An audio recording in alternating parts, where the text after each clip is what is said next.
Hey folks, in today's video we are going to be learning how to automate the creation of new sheets within a Google Sheets workbook and then populate those sheets with filtered data. So we're going to be learning how to write the script that you see in front of you here, which is going to reference a workbook that has multiple names in a data set. After our script runs, we're going to have individual sheets for each name in the set, as well as the data associated with the name.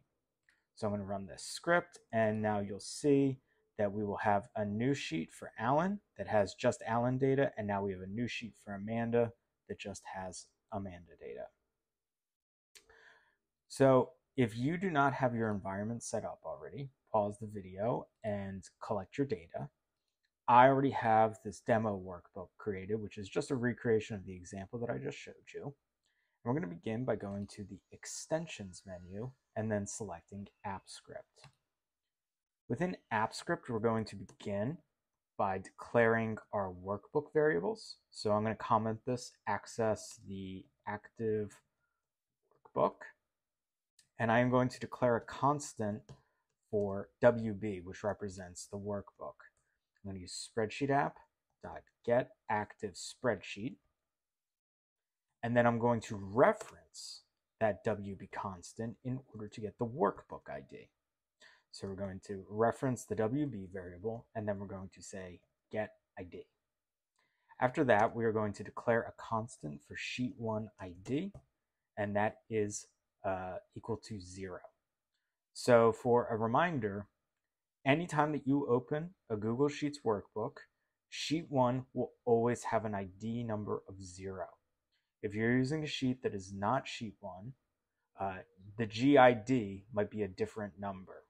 So, if you want to use that, you don't have to call it sheet 1 ID. You can call it whatever you want to, but you do want to paste in the ID of whatever sheet you would like to reference.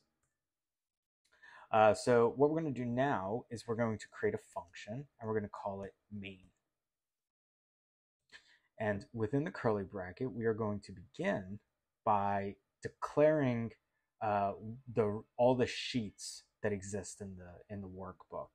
So we're going to write a variable for sheets, and we are going to have that equal the WB constant, and then we are going to call get sheets. After that, we are going to want to use the sheet ID in order to access the sheet with the data that we want to collect. So we're going to use a for loop, and we're going to say for I in sheets. And then we are going to use an if statement to say if sheets iterator, which when I say iterator, that means square bracket and then whatever variable you decide your iterator will be, get sheet ID. Then we're going to use two equal signs. And in this case, we're going to reference that sheet 1 ID constant. And then we are going to declare a variable for sheet name. And we're going to have that access to sheets iterator dot get sheet name. If you've watched my previous videos, you might recognize this code because it's something that we've used consistently in order to get the sheet by ID. Given the uniqueness of this specific project, we're not going to use the get sheet by ID function. We're just going to have the code within our main function. So we're going to declare a variable for the sheet, and we are going to use wb.getSheet by name, and then we're going to reference that sheet name variable that we just generated. So we're going to do logger.log, and then we're going to do sheet so that we can see exactly what we're doing. And we're also going to have to, oh, what happened? There we go. Okay. We're going to have to review our permissions. And this is just allowing our app script to access our Google Sheets and permit it to create, read, edit, update, and delete our code. So now that we have that, we can clear our logger because we don't need to reference it anymore. And what are we going to do now?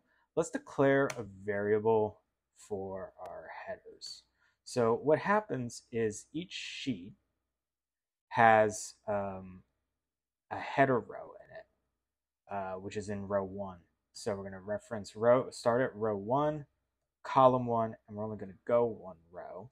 And then we're going to say sheet dot get last column, and then we are going to get display values.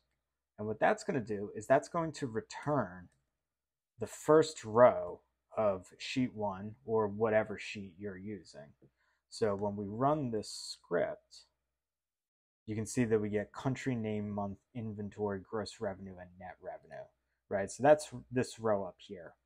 We don't want, we want that row for every single data set that we pull in. But when we filter our data, it will get filtered out because we're just going to filter it by the name. And because the name is not going to exist, like Amanda is not going to be equal to name would get excluded, so you wouldn't have your header row. So just to keep it nice and simple, we're just going to create a headers variable so that we can use that once we send in our data. So now that we have our headers, we are going to declare a variable for our data. And we're going to have that equal to sheet.getRange. And this one is going to start at row 2 because we want to jump over the header row. We're going to start at column 1, and then we're going to do sheet.getLast row. And then we're going to do that -1 because we're starting at row 2. And then we're going to do sheet.getLast column. And then we're going to get display values. And now what we should have is our complete data set. Let's say run on that. And now you can see we're getting all of the data values, right? You can see we have Alan, we have Amanda, we have Alan, we have Amanda. Cool. So now what we want to do is we want to identify all of the names that exist in our data set. And the reason that we want to do that is because we want to find the unique names, right? So we don't want to create a tab every single time that the name Alan pops up. We just want to know that we need a tab for Alan.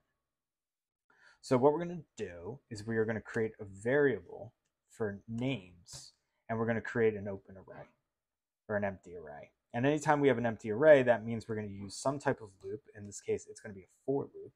And we're going to say for I in data, we are going to declare another variable called all names.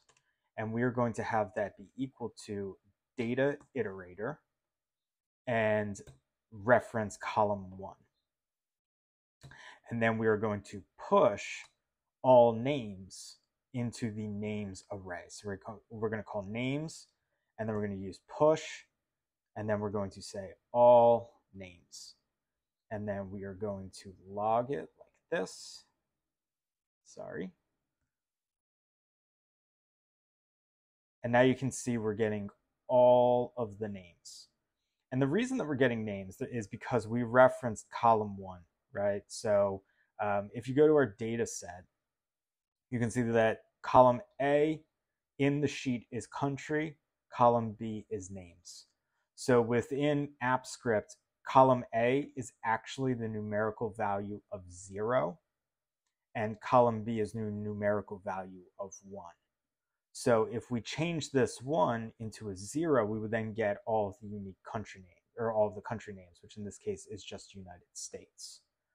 So we're going to go back in there, and we are going to change that 0 into a 1 so that we can get a total list of names. And now that we have our names, we are going to want to create a list of unique names. So we're going to declare another variable for name. Let's do names list. And we're going to create an empty array, which again means we are going to be doing some type of loop. And this loop is going to be a for each loop. So we're going to declare a variable for unique names, and we're going to have that reference new set, and then we're going to pass in that names variable. I'm going to add in some spaces there so that this is more centered in the screen. And then we are going to call the unique names variable that we just created, and we're going to do for each, and then we're going to use the variable x, and then we're going to use an arrow method in order to push the unique names into names list. So we're going to use names list dot push, and then we are going to reference x, which is representing unique names, right? So what's happening here is new set with names gives us the distinct values from the names variable, right? So when we last ran our execution log, you saw this is for countries, but we did it for Alan and Amanda. We're taking all of this data, and new set is turning that into the unique values in the array. So it's like removing duplicates. And then we're using the for each loop to push it into the names list, so that we are going to, when we log this, we end up just getting Alan and Amanda. So we have a unique list of names with which we can reference in order to do inclusions and exclusions. And that's going to be really important once we get into the logic as to whether a sheet should be created or updated. Because if a sheet already exists, we don't want to keep creating that sheet. But if a sheet does not exist, then we need to create one before we can push data into it. And names list is going to be a valuable way for us to accomplish that. So we're going to begin writing in some logic to figure out that by declaring a variable for exclusion list. An exclusion list is going to reference an empty array. So that means we're going to be doing some type of loop, and in this case, it's a for loop. So we're going to do for I in sheets.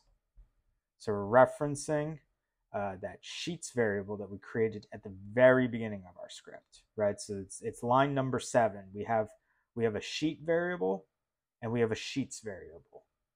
Make sure you're referencing sheets, because what we need to do is we need to loop through the entire workbook to identify what sheets already exist so that we can exclude them in the future.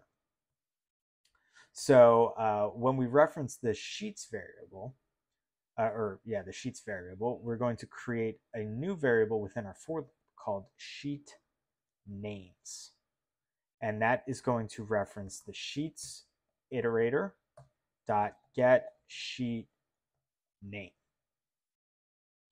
And we are then going to call exclusion list, and then we are going to push sheet names into it. And what that'll do is create a list of names that already exist within our sheet, right? So we're going to log that exclusion list. And what we're going to get is that there are 2 unique values in our data set, Alan and Amanda, and there's only one sheet that exists in the workbook. In this case, it's sheet number 1. So that means Alan and Amanda do not have sheets yet within the workbook. So in order for us to push data into them, they're going to have to be created. So now that we have our exclusion list, we are going to create these new sheets. So we're going to do for I in names list, right? So that's where Alan and Amanda exist.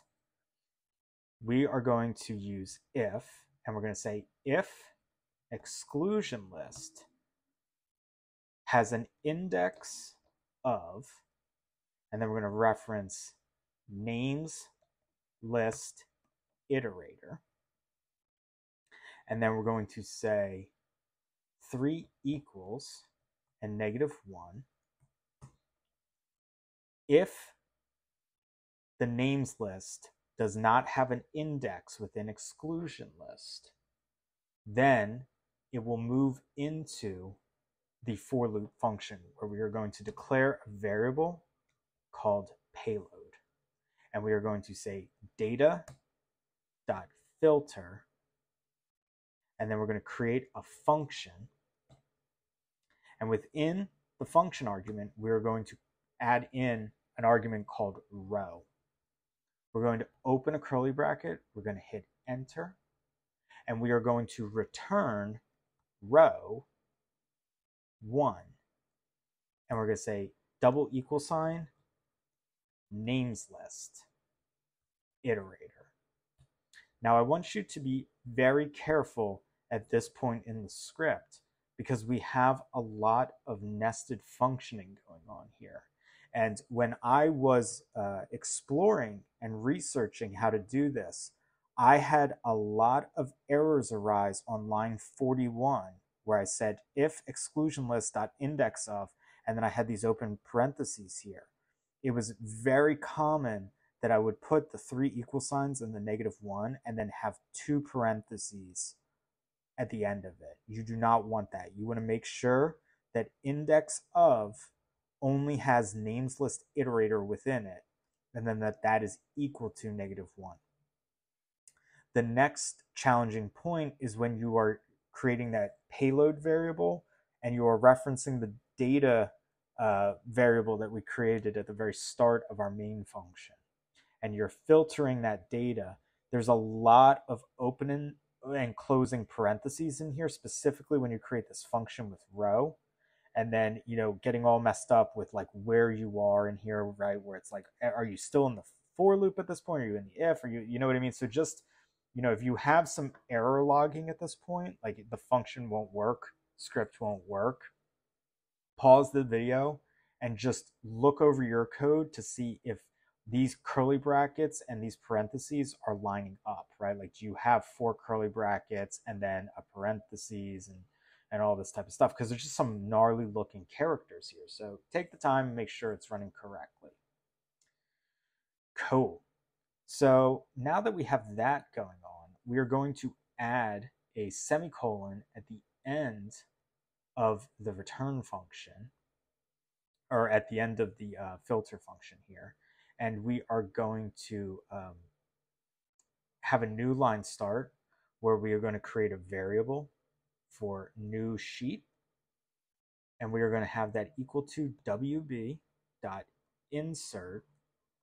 sheet. And then we are going to reference names list iterator.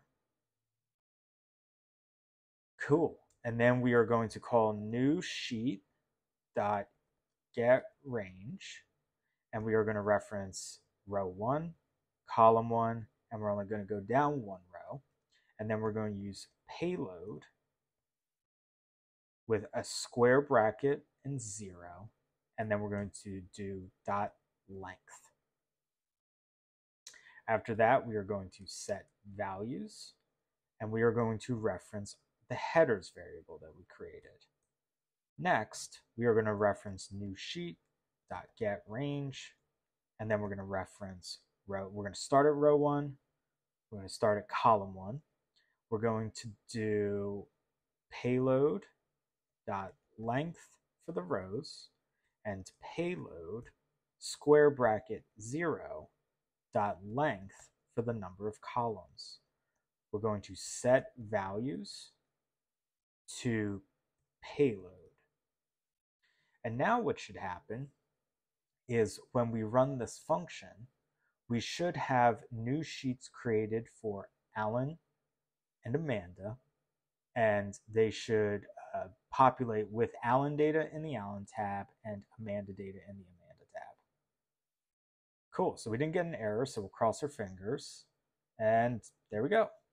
We have successfully pushed Alan and Amanda in there. However, I am seeing an error that we don't have a header row, And the reason for that is because I made a silly mistake that I make every single time that I do this, which is I had row 1 as the starter for the header values. And then when I did my payload, I also had row 1. It's just a silly mistake.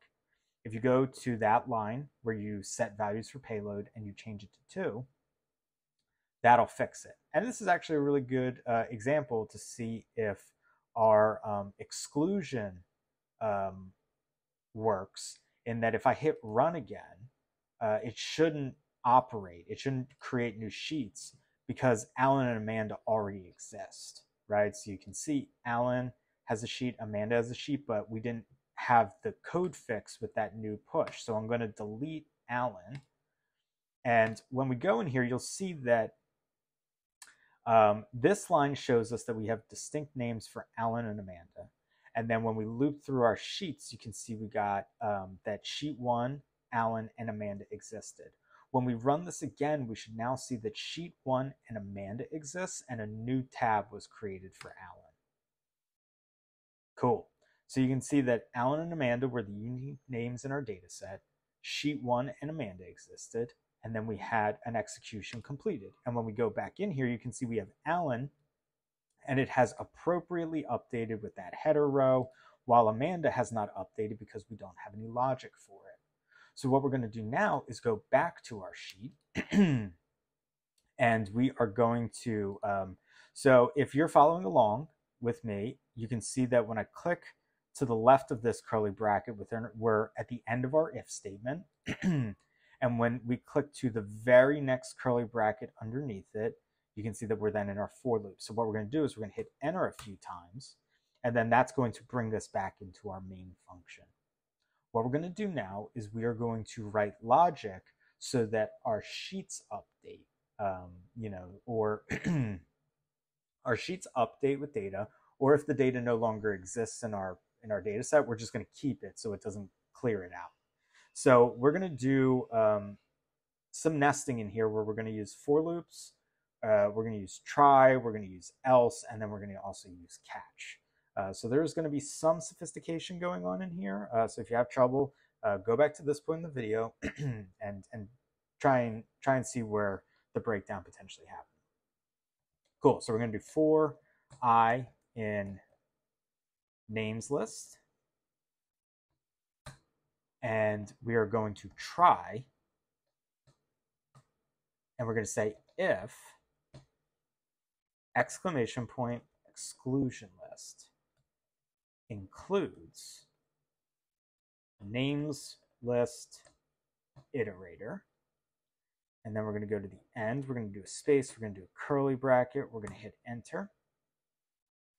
So if the names list is not included in our exclusion list, then just return.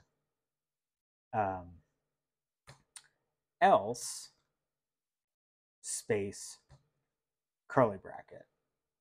Now, I just want you to make sure that your brackets are lining up here, right? So we have our try, and then we have our else immediately following it, right? So you should have open curly, closing curly, open curly, closing curly. And now we're going to hit enter.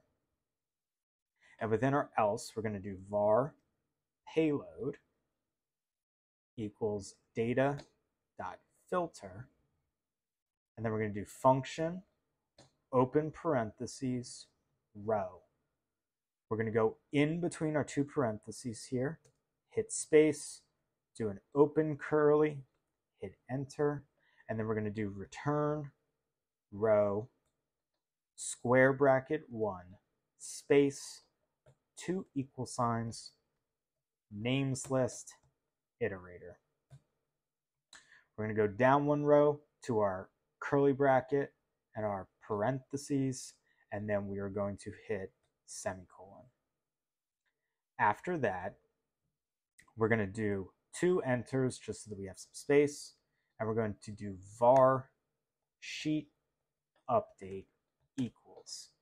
We're going to reference that WB variable at the very top of our script, and we're going to get sheet name, get sheet by name, my apologies, get sheet by name, and then we're going to reference names list, iterator, semicolon, hit enter, and then reference sheet update and get the range and do 1, 1, sheet update dot get last row, sheet update dot get last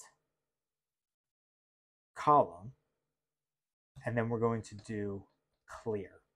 And the reason that we're going to do this is because if the sheet has less data in its update than what was originally in the sheet, we want to clear all those values to make sure that we overwrite everything, because you don't want data existing from a previous update, which will result in you having inaccurate data. Cool. So now we're going to call sheet update dot get range, and then we're going to reference row 1, column 1, and then we're going to stay at, we're only going to go 1 row, and then we are going to reference payload square bracket 0 dot length, and then set values, and then we are going to call headers again. And then we're going to do sheet update dot get range, and we're going to do the number 1. I'm just kidding. We're going to do number 2. Sorry if that tricked you up. We're doing number 2. We're going to do column 1. We are going to do payload dot length, and then we're going to do payload square bracket 0 dot length, and then we are going to set values, and we're going to call payload. And what this should do now is it should update any row that has or any sheet that already exists. So if it appears in our exclusion list, that means it already exists. So line 63 will clear the data so that then we can pass in the headers, and then we can set the filtered data payload from the else argument.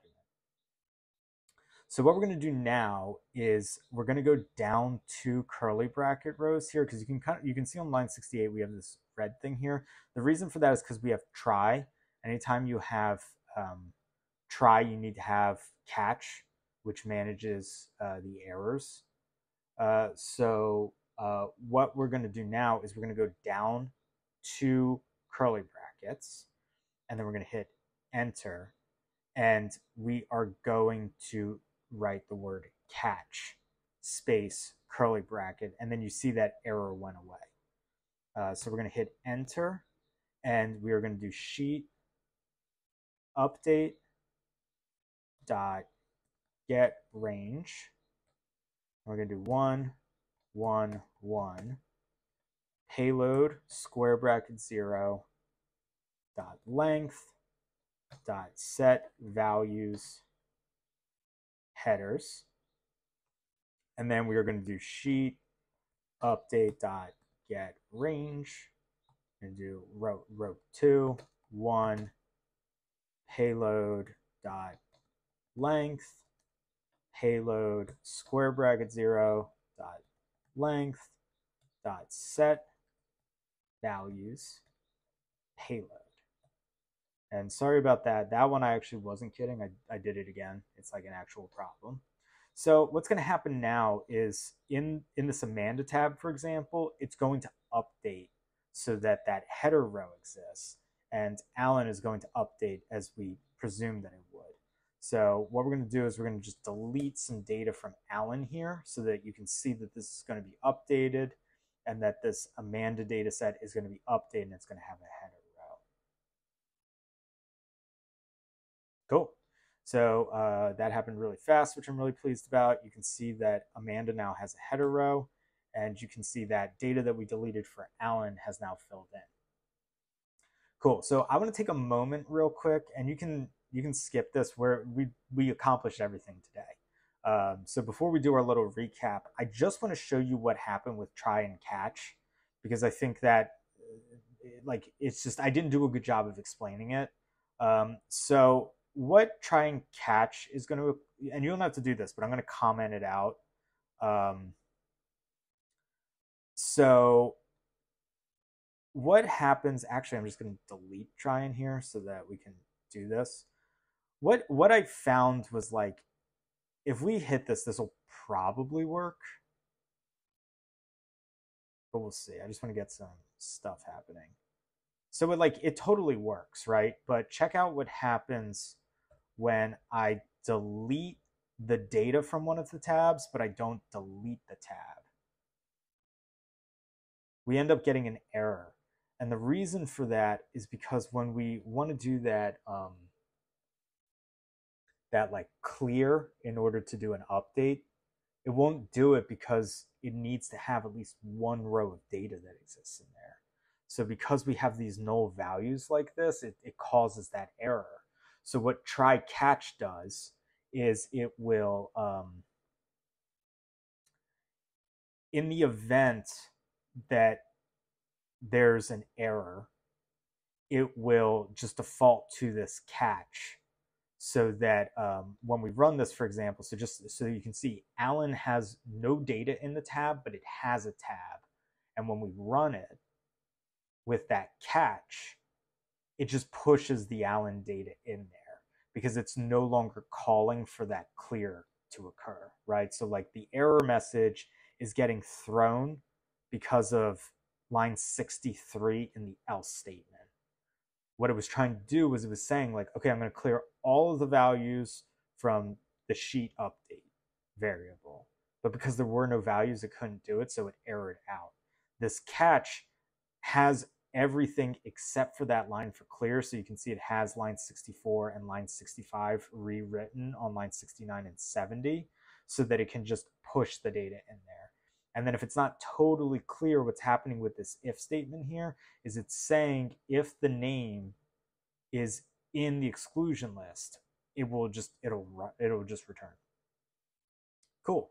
So to recap what we learned today, we figured out how to write a script that will point to a sheet of data in a Google Sheets workbook, and then we'll automatically create tabs for each name in the data set, and then it will populate the filtered data for that name to the sheet.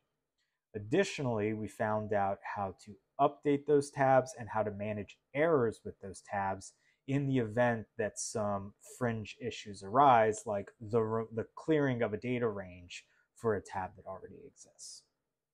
I hope you found this to be helpful. I think it's a fun little thing that can save you some time so that you don't have to right click and copy paste a bunch of data or use a bunch of queries to get stuff in there.